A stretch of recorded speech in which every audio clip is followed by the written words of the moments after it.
The situation in Iran has appeared to be escalating in recent weeks. The U.S. shooting down at least one drone, Iran seizing a British-flagged oil tanker. Is this situation getting back on track, or is it still intensifying? You know, it's always important to remember the history. It seems like escalation because there's been stories in the news, but this is 40 years. 40 years of malign behavior. So whether it was seizing a British tanker that was in international waters, or shooting down an American UAV that was also in international airspace, or assassination campaigns in Europe, or trying to kill an ambassador here in the United States, Iran has this long history of malign behavior.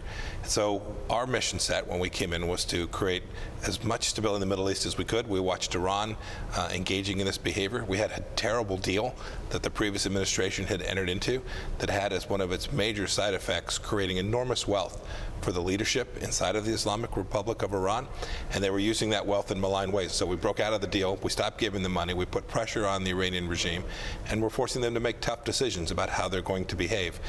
We want change in behavior from the Iranian leadership so that the Iranian people can ultimately get what it is they deserve. So how do you get that change in behavior when Foreign Minister Zarif, who was in New York the other day, is saying that the sanctions are going to, quote unquote, backfire? How do you get that change in behavior? Yeah, I mean, Foreign Minister Zarif is no more in charge of what's going on in Iran than a man in the moon.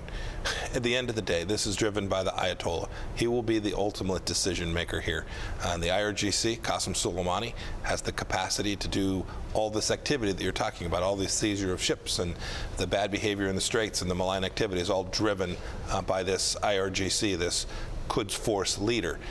Those are the two that are the decision maker. Those are the people upon whom we're trying to apply sufficient pressure to show them that the cost just isn't worth it, to convince them that if they simply behave like a normal nation, that the Iranian people can live normal lives. Would you go to Tehran? Sure. If that's the call, happily go there.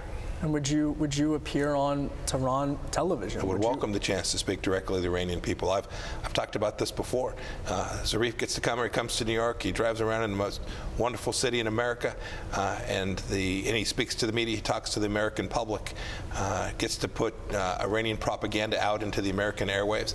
I'd like a chance to go not do propaganda, but speak the truth to the Iranian people about what it is their leadership has done and how it has harmed Iran. I think the reason they won't permit that to happen is because they know the truth as well.